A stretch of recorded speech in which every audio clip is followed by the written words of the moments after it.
Oxygène Radio.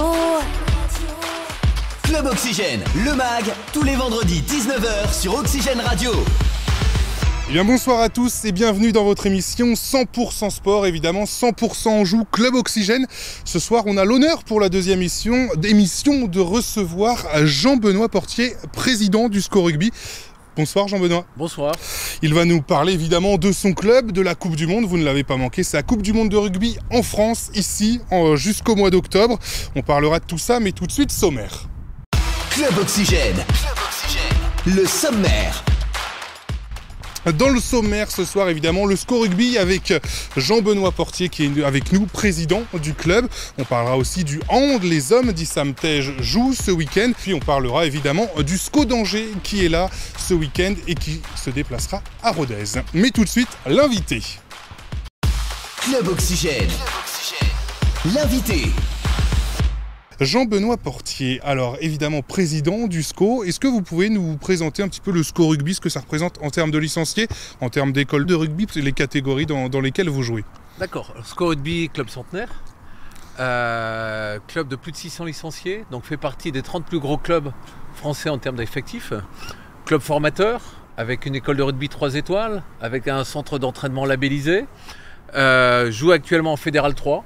Je pense qu'il peut évoluer à un meilleur niveau. Ça fait partie de nos objectifs et de nos ambitions pour cette année. Justement, j'allais vous parler de l'avenir du club, notamment des seniors. Fédéral 3, le SCO Rugby aujourd'hui vise plus haut encore? Notre objectif dans les années à venir, c'est d'être au plus haut niveau amateur. L'année dernière, nous avons joué les 32e de finale pour l'accession en Fédéral 2. Bon, on était, je pense, capable de monter en Fédéral 2. On n'était peut-être pas encore prêt pour évoluer sur une année pleine en Fédéral 2. Ça fait partie de nos objectifs. On s'est renforcé, on s'est préparé. La poule est certainement plus difficile que l'année dernière, mais c'est jouable. Comment vous réussissez aujourd'hui, on parlait de la Coupe du Monde, à attirer autant de licenciés? Qu'est-ce qui fait qu'il y en a autant? Alors on est sur une grosse ville, Angers évidemment, mais qu'est-ce qui fait que vous attirez? Est-ce que vous attirez toujours plus de monde au rugby? On a énormément de demandes. Tous les jours, on reçoit des demandes aussi bien les petites catégories de baby rugby que chez les jeunes, même les seniors, les loisirs. Je crois que le rugby a le vent en poupe aujourd'hui. Angers est une ville sportive, pas rugby encore. Ça, c'est bien dommage. Ça fait partie du travail que l'on fait. Il n'y a peut-être pas assez de concurrence sur le département aussi, sur le Maine-et-Loire. Et bon, vous êtes sur Segré, il y a un club à Segré, il y a Sèche. Il y a Saumur, il y a Douai. Je pense que ce serait vraiment une bonne chose qu'on arrive à développer les clubs de rugby autour de nous. Ça nous aiderait aussi également. Il y a eu des opérations de développement, notamment, en premier lieu, est-ce qu'on peut parler?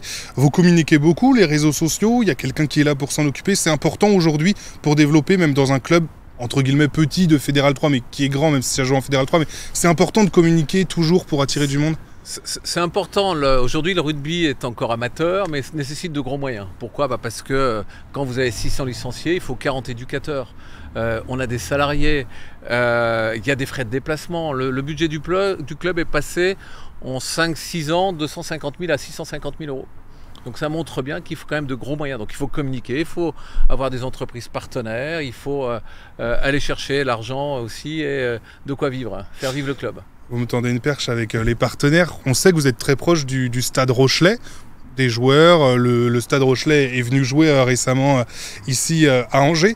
Qu'est-ce que ça change pour vous? Qu'est-ce que vous mettez en place? Quelles sont les choses évoquées avec ce club et qu'est-ce que ça permet? Alors moi je pense vraiment qu'un club isolé ne peut pas vivre. Donc on a un certain nombre de conventions. On a aussi bien des conventions avec le lycée du Sacré-Cœur, avec des écoles environnantes. On a même des jumelages avec des clubs étrangers pour partager et montrer de la diversité. Mais la convention qui a été signée avec le Stade Rocher, doit avoir maintenant 4-5 ans, c'est en fait à la suite de l'évolution des indemnités de formation qui ont eu lieu dans le rugby. Et beaucoup de clubs appelaient nos jeunes à partir de 14 ans. Et moi, je trouvais que c'est 14 ans pour faire partir un jeune, c'est beaucoup trop tôt. Et c'est là où il y a eu cette discussion avec le Stade Rocher en disant, écoutez, on pourrait peut-être être une pépinière pour vous.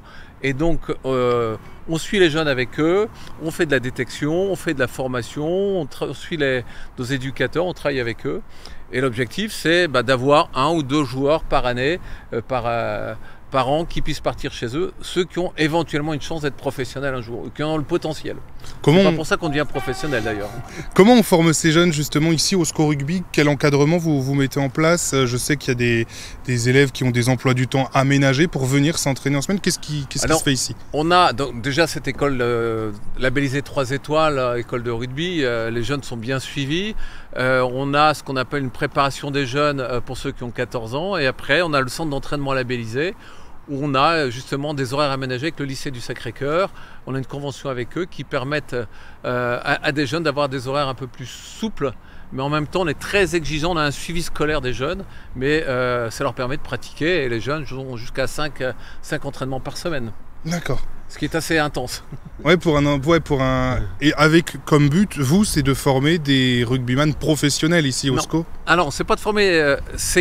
L'objectif, c'est de former des rugbyman pour nous. C'est pour ça qu'on veut évoluer au plus haut niveau amateur pour éviter que nos jeunes partent dans d'autres clubs environnants, en Fédéral 1, en National et autres. Je pense que si on est amateur, il faut rester ici avec un parcours professionnel qui sera adapté. On aide nos jeunes à trouver des jobs dans les entreprises. On les suit également pour leurs études. Par contre, celui qui peut être professionnel, il faut l'aider et pousser. Mais ça ne veut pas dire, vous pouvez rentrer en espoir même à La Rochelle et pas devenir professionnel demain. Il y a peu d'élus. Le cas d'Aymeric Setiano qui a fait la Coupe du Monde et qui est maintenant à Toulon, qui était formé au club. Les frères Boudéan. C'est très rare, il y en a très peu. On a une chance de sortir 2 Coupes du Monde d'affilée de jeunes formés.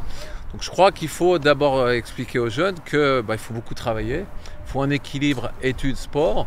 Et puis oui, s'il y en a qui peuvent sortir, il y en a un qui est parti à Vannes cette année encore. Voilà, on a des jeunes qui sont... on a quand même 5 jeunes aujourd'hui issus du club qui jouent en top 14. D'accord. C'est une fierté, j'imagine, évidemment, pour vous. C'est une fierté pour nous, c'est une fierté pour nos éducateurs, parce que ce sont des gens passionnés et des gens qui donnent de leur temps, de leur personne. Et de voir nos jeunes comme ça, on est très fiers. Évidemment, encore plus fiers de voir Paul Boudéan titulaire hier soir avec l'Uruguay. C'est une forme de consécration aussi, on met la lumière sur le club et sur sa formation. C'est génial parce que les Boudéans, c'est une famille du club. Le père a joué au club et encore, il n'y a pas si longtemps que ça, était encore dans les anciens. On a une équipe qui s'appelle les Andécaves, donc loisirs anciens rugbyman. Les 2 frères ont été formés ici. C'est clair, ce sont des ambassadeurs pour le club, mais aussi pour Angers. Vous faites, on parlait de communication, mais aussi d'école de rugby. Quelque chose qui se rejoint, c'est le mondial des quartiers que vous avez organisé avec le SCO Rugby. Est-ce que c'est une forme de détection? Est-ce que c'est pour promouvoir le rugby? Est-ce que c'est pour un petit peu une effervescence dans Angers? Ça sert à quoi ce mondial? C'est tout ça en même temps, en fait. Il faut exister.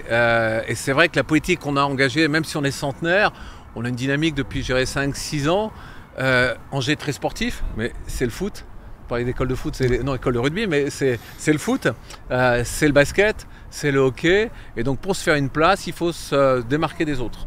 Il faut, comme je le disais tout à l'heure, plus de moyens. Donc c'est pour ça qu'on a beaucoup travaillé sur l'accompagnement des entreprises au niveau de la RSE, responsabilité sociétale des entreprises. C'est pour ça aussi, on pense que dans les quartiers, d'abord on a une mission.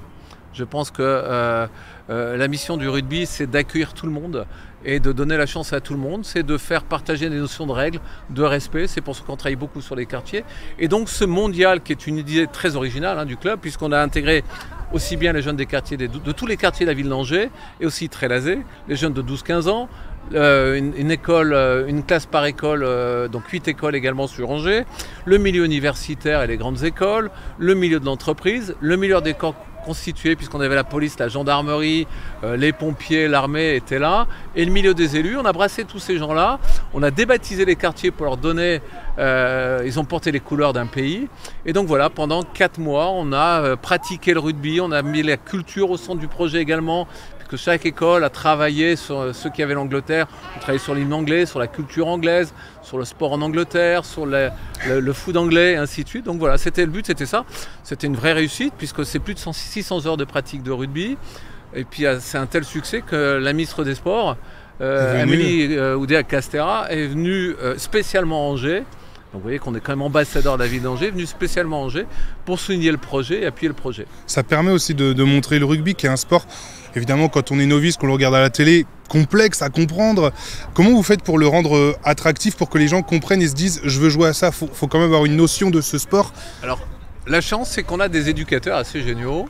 Puis, on travaille beaucoup avec la Fédé. La Fédé nous nourrit beaucoup sur les documents. Et puis, nos éducateurs ont fait des livrets spécifiques. On commence par ce qu'on appelle le rugby à toucher chez les jeunes. Donc, les règles sont relativement simples.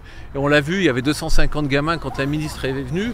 Il y a un tel engouement, un tel plaisir, qu'au même aujourd'hui, les enseignants nous demandent pour revenir dans les écoles. Et on a énormément de demandes. On ne peut pas répondre à tout le monde. Mais voilà, À ce niveau-là, les règles sont assez simples. Alors c'est vrai que quand on commence à regarder à la télé, la notion de ruck, la notion de ça devient un peu plus complexe, mais c'est un autre rugby.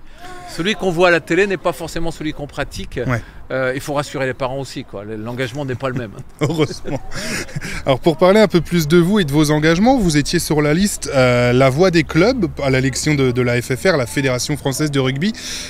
Pourquoi vous vous êtes présenté? Est-ce que c'était parce que, évidemment, vous aviez des choses à défendre? Qu'est-ce que vous vouliez défendre? Qu'est-ce que vous vouliez améliorer dans le rugby français? Alors, pendant la Voix des clubs, hein, c'est une liste qu'on a créée avec des personnalités du rugby. Il y a Serge Blanco, il y a Jean-Claude Scrella et d'autres dirigeants de clubs. Et on est en train de développer ce courant qui s'appelle la Voix des clubs. Et on pense qu'il faut une voie médiane entre la ligne de Bernard Laporte qui a fait un super boulot, mais on connaît un peu les démêlés qu'il y a pu avoir, et puis celle de Florent Griel à laquelle on appartenait et on n'est pas resté parce qu'on pense qu'on est plutôt là pour réunir que pour diviser. Et notre objectif, il est vraiment ça, de réunir autour du rugby sur des choses très simples. Et les problématiques des dirigeants de club aujourd'hui, c'est quoi? C'est la santé des joueurs. On se rend compte quand même que c'est un point extrêmement important, la santé des joueurs, l'organisation des compétitions, la formation au niveau des jeunes, et puis les finances des clubs, parce qu'on sait qu'aujourd'hui c'est quand même très très compliqué pour les finances des clubs de rugby de diriger les clubs. Donc voilà, on a 4 axes majeurs, c'est travailler autour de ça. C'est difficile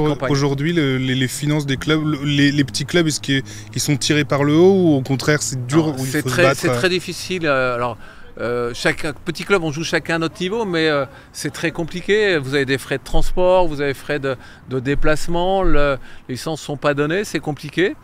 Faut garder nos jeunes. La crise de Covid a été assez fatidique pour certains clubs, hein. Les jeunes ne sont pas revenus. Alors nous, on a une chance, on est en pleine croissance, mais parce que, comme vous le disiez tout à l'heure, on communique beaucoup, on fait beaucoup de travail.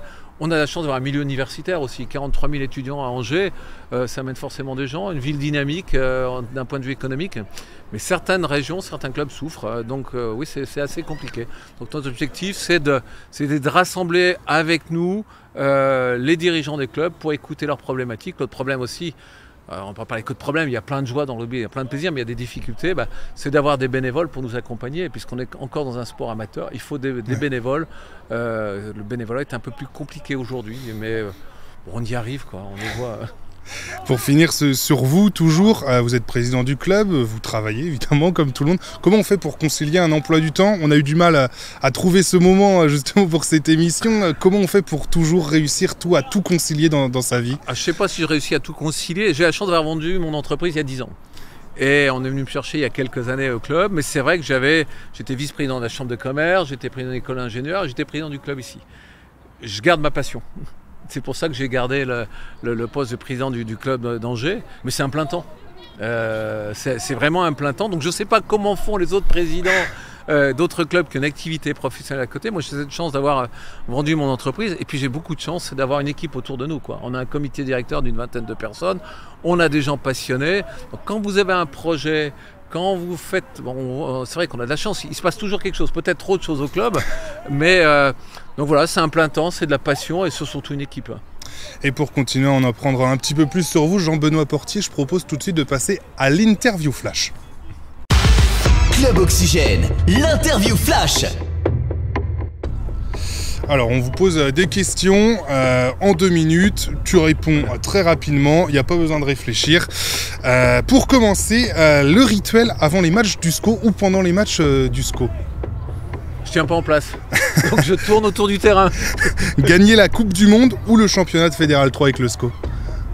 Alors il y a quelques années, j'avais dit que pour 2022, ce sera la France vainqueur de la Coupe du Monde et le club en Fédéral 2. Donc ce sera les deux en même temps, je l'espère, pour cette saison. Il faut aller plus vite dans les réponses, mais elle est bonne. Allez, finale de Coupe du Monde contre l'Australie ou l'Afrique du Sud? Je pense que l'Afrique du Sud fait partie vraiment des favoris. Votre joueur de rugby préféré? C'est des anciens. Alors je suis très pote avec Dubroca, c'est Scrella, c'est des gens comme ça. Puis maintenant c'est Paul Boudéan. Allez. Votre club favori au rugby? Alors on a des attaches avec le Stade Rochelet. J'aime Toulon aussi, pour ce qui s'est passé les dernières années. On va dire le Stade Rochelet. Allez, un essai après 10 temps de jeu ou une course d'un ailier à 60 mètres? Question difficile. Allez, les 10 temps de jeu. Votre niveau aujourd'hui au rugby? Le mien, Ouais. handicapé, j'ai 2 prothèses de hanche. Ce que vous faites les jours de repos. J'essaie de consacrer un peu de temps à mon épouse et à ma famille chez moi. Si vous aviez joué d'un instrument de musique, Ah, j'aurais aimé jouer du piano. sucré ou salé, Oh, salé. votre passion hors du rugby. Passion du rugby, hors du rugby, ma famille. Et enfin, le prono pour la finale du mondial de rugby. 24-17 pour la France. Et la France gagne. Voilà. Et bien on finit là-dessus. Et on espère évidemment que ça va se réaliser. On finit là-dessus avec Jean-Benoît Portier, président du SCO. Nous, on se retrouve tout de suite pour le reste de l'actu angevine. Je vous remercie. Merci à vous. Oxygène Radio.